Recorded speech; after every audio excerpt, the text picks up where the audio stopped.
We went to Culiacán and we had an absolutely brilliant time. Not exactly two statements you expect to hear in one breath. So Culiacán is the capital of Sinaloa, but it's also known for so much more than just that. Now, the city is notoriously associated with the Sinaloa cartel, and many of Mexico's top drug lords live there. Is it any wonder Culiacán's reputation precedes it, and so many people have preconceived notions of what to expect when they get there? In this video, we'll show you a completely different side of Culiacán. We bet you didn't know that the largest iron meteorite in Mexico is located in Culiacán. That's correct, and this iron meteorite is actually named Bacubirito. It's also the third largest in the Americas and the sixth largest of its kind in the world. This was classified in 1863 by a geologist, and of course nobody knows exactly when it fell to Earth. When it did fall, it landed about 110 miles north of Culiacán, near what is now the town of Sinaloa de Leyva. This meteorite weighs 22 tons, is 14 feet long, 7 feet wide, and 5.5 feet high. As you can see, getting up close to this meteorite and touching it is permitted. So you'll find this meteorite at the Centro de Ciencias de Sinaloa, or the Sinaloa Science Center, which is full of hands-on displays and rotating exhibits. This iron meteorite is now on display inside the center. However, it used to be on the outside, that is, until a group of robbers cut off a piece of it with a chainsaw. As a matter of fact, you can still see where this cut happened. If you want to visit the Science Center yourself, keep in mind they have some strange hours. They're open Tuesday through Sunday from noon to 8:30 p.m. However, the general public isn't granted admission until 3 p.m. This is in order to accommodate groups from noon to 2:30 p.m. During our visit, admission was 60 pesos or about $3. It's a pretty good deal. It was a fun way to spend a couple hours, and you might enjoy it yourself. And of course, opening hours and admission prices are subject to change. Therefore, it is up to you to do the proper research before visiting the Science Center. Right, we're in Culiacán. Let's address the elephant in the room. And I think we all know what it is. Crime. Thoughts? I never once felt unsafe here. You know, our experience doesn't really mean anything at the end of the day to you and to what you'll find here. People have been nothing but friendly and kind, so it's a hard one to address. And I know it's this salacious thing that everybody was just, or probably is, dying to know about, the crime and the narco activity and the cartel activity and how dangerous it is. But I don't know, I hate to disappoint you, we've nothing to report back on it. I've experienced things in Dublin, Ireland. Most people fixing to visit Dublin would definitely consider it safe, and I would never tell anybody to be careful there, because I would, and I'm from there. See, that brings up the other topic I want to talk about. You know, as visitors and not locals, our take doesn't mean shit. We'll never know what makes a city tick like that on the same level as a local will, or somebody who's from the same country. But you, on the other hand, know a little bit more than I do about it, so... I'm born and bred there, and I would definitely be saying, keep your wits about you. So what we're saying about Culiacán is, yeah, we've only been here 4 days. We have done an awful lot in those 4 days, and everything was on foot. We walked everywhere, we took local buses everywhere. We weren't safely taking taxis or Ubers or any of that stuff. And we've got nothing to report back to you. It's all gone very smoothly and lovely, and we would highly recommend a visit to Culiacán. Up next we have the Jardín Botánico de Culiacán, or the Botanical Garden of Culiacán. This was named one of the top 10 North American gardens worth travelling for by the Canadian Garden Tourism Boards. And for all that, it costs just 20 pesos to get in.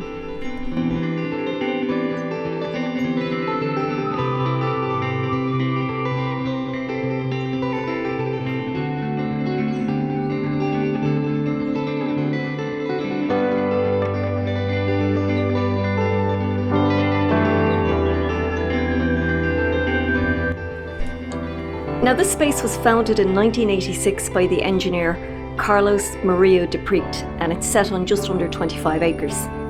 It's regarded as one of Mexico's most important botanical gardens. And it also consists of a collection of contemporary art installations by about 40 international artists to date so far.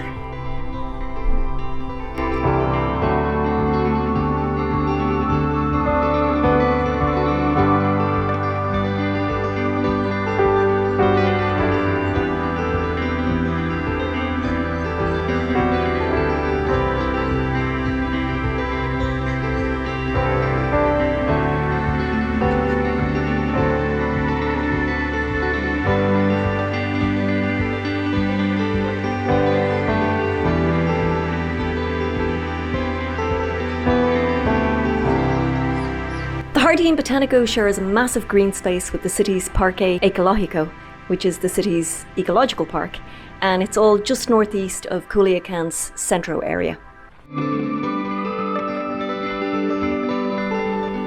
As for us, we were well impressed by just how well maintained the park was. I mean, it was just this really lovely, peaceful spot to go ramble around for a bit, right in the heart of the city.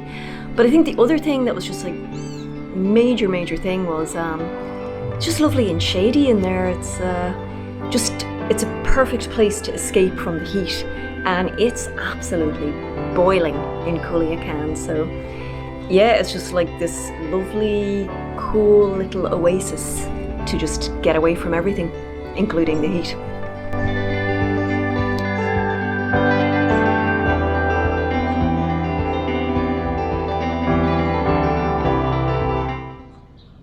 Right, so truth be told, in our opinion and with our experience, Culiacán was certainly no different than any other Mexican city that we visited.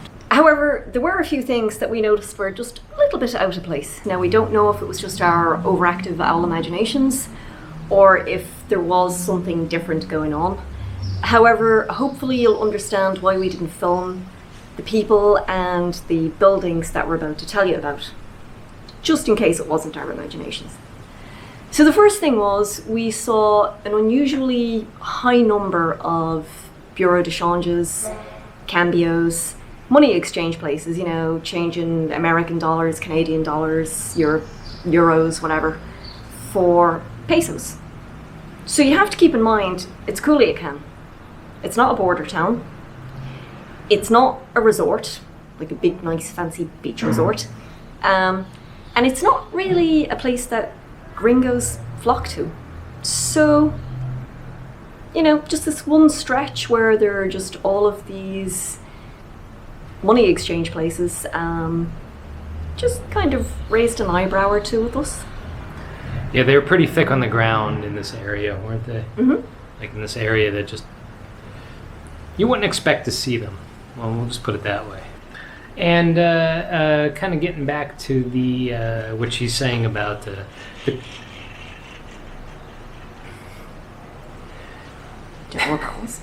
and to get back to what she's saying about the concentration of Casa de Cambios. In this same part of town was a concentration of what we would describe as informal valet services, and guys and gals just kind of hanging out. Some ladies hanging out under these umbrellas, and they were, to us, they kind of reminded us of some kind of valet service. Mm-hmm. But if you looked around, these umbrellas were on the street in front of businesses that were completely nondescript. Mm-hmm. There was no kind of sign up in front of the building saying, you know, bar, club, restaurant, laundromat, nothing. You'd no idea what it was. There was just nothing, nondescript. And having said that, there weren't any parking lots behind where they were standing either. You know, it was like, we don't know what they were doing, and it wasn't just one or two. There were loads of Casa de Cambios, and there were loads of people just standing on the street under these umbrellas in front of these nondescript buildings. Doing what? We don't know, but like I said, to us it just kind of reminded us of some kind of curbside valet service. So on top of all of that, apart from like these mystery valet parking things, The other thing that was odd was there was loads of double and triple parking on this road. So for all of the valet service that was set up, you also just had like rows of cars double and triple parked, as well as the valet service. Just a bit strange, that's all. Speaking of cars, the third thing that we noticed was there was an inordinate amount of really fancy, swanky, brand new SUVs, cars, and trucks. Now I'm going to anticipate the comments here. We are absolutely not implying that because this is Mexico, people cannot have fancy, swanky new cars or trucks or SUVs. Absolutely not. The key word here is inordinate. Massive amount, unusual amount of the fancy cars, SUVs, and trucks. In a part of town where you would not expect to see them, too. Yeah, and in a part of town where there's just a few other things that we noticed going on. Anyway. So the fourth thing that we noticed here, again, using the the operative word inordinate, was the number of brujo/bruja shops.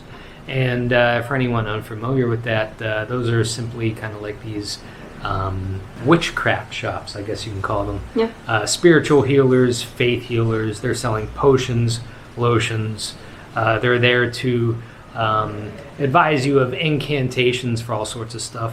This is Culiacán and not Catemaco. And the amount of bruja/brujo shops that we saw in Culiacán was definitely something we've not experienced anywhere but in Catemaco, Mexico, which is like a center for like brujas and yeah, in case brujos. You don't know what Catemaco is, it's just this really well-known area for brujas, witches. So yeah, again, this is Culiacán, not Catemaco. So that's kind of it, really. I mean, they were the things that we noticed, and again, it was just the four things that we just mentioned there. It was a concentration in this just one particular area of town. You couldn't help but notice it. I mean, if you had any powers of observation, these things just could not go unnoticed. Now again, we're not saying that we were seeing anything. Could just be the imaginations running riot with us. But again, if it was not our imaginations, we definitely hope you understand why we were not filming any of this stuff. Just wasn't the place to be pulling out the camera. Really wasn't. So I guess it begs the question, what were we doing in this particular part of town? And the answer is very simple. Our hotel was there. We stayed for 4 nights in our particular in this particular hotel, and it just happened to be in this area. So walking around, getting something to eat in the evening, running out to the shops to get a snack or whatever, we couldn't help but kind of be in the middle of this. So it's not like we were out looking for this kind of thing. Having said that, where we stayed was kind of right in the heart of this little area, and this is what we noticed. Things that just weren't, things that just aren't normal in the other Mexican cities that we visited before. So, and it was right in town. I mean, it was just a few blocks from the main cathedral central square. So that was the other thing. We were really centrally located. So this wasn't like off the beaten path in some little suburb or anything. It was just right there in town. Yeah. So there's definitely something going on. Based on our powers of observation, there's something going on in Culiacán that we just haven't seen anywhere else. So, or it's just our imaginations. Or that. You choose. You decide. All right, our next attraction is Mirador La Lomita, and we think we're going to have some pretty spectacular views over all of Culiacán from here. And you want to count the steps? Yeah, it's not actually as tall as I thought. I thought there was about 300 steps, but it doesn't really look like there are. Yeah, we'll count the steps, we'll let you know. Yeah, you're right. It's not as lofty as we thought, but we're going to check it out anyway. Yeah. So there's actually 147 steps all the way up to the top here. And for all my chuffing at the bottom about not being that impressed and it doesn't look that high, I actually had to catch my breath at the top before I could say anything, so 147 steps, yeah. Because the views are breathtaking, right? And this is actually, very nice. Yeah, it's not as high as we thought. Like we said, when kind of alluded to that, but Anyway, right? if you're in Culiacán, come up here. It is definitely worth it. The views are lovely, really lovely.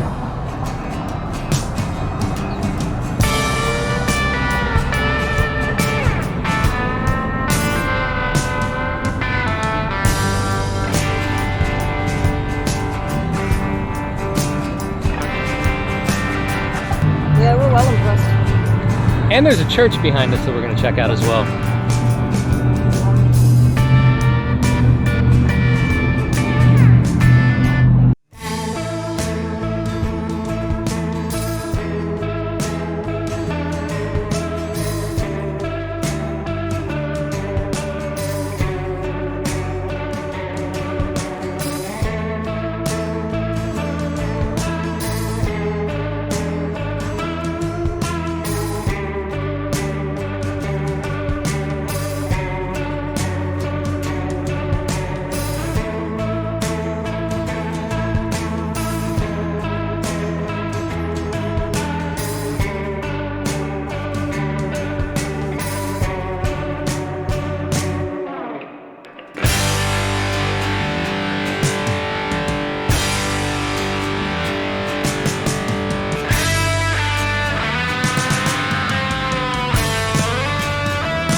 Alright, it's day 4 here in Culiacán, and it's actually our last day here. We're heading back to Mazatlan today.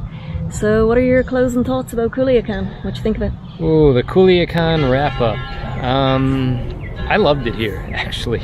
I'd come back as well. That's it. That's the bottom line. Your final thoughts? I really liked it. Yeah. Really, really liked it. It's something we've noticed throughout all of Mexico, is that people are really nice. And Culiacán proved no different. People were really friendly, really sweet, really helpful. And as far as the reputation that this city has, we never felt ill at ease here at all. Ever. So Culiacán was a pleasant surprise to us. Very much so, yeah. I had a great time. We got to achieve everything that we wanted to, and what's not to like about that? Yeah, we've had a brilliant time here. I mean, we definitely set ourselves quite the agenda. So we've had like an extremely busy 3 days, and right now we're sitting in the botanical garden wrapping all of this up, and it's just the perfect way to end our trip. Yeah, I gotta say that for us, coming here, I don't think we had any expectations. We just kind of let our minds be open to whatever. If you even remotely entertained the idea of checking out Culiacán, we really recommend that you do. It's been brilliant. Yeah, you might be surprised. Give it a chance, and don't write it off. Yeah. Yep, don't have any preconceived notions, and you won't be disappointed. Yeah, just kind of go with it. Yeah. That's what we did. It's a good send-off as we head back to Mazatlan. So, loving Culiacán. Yep.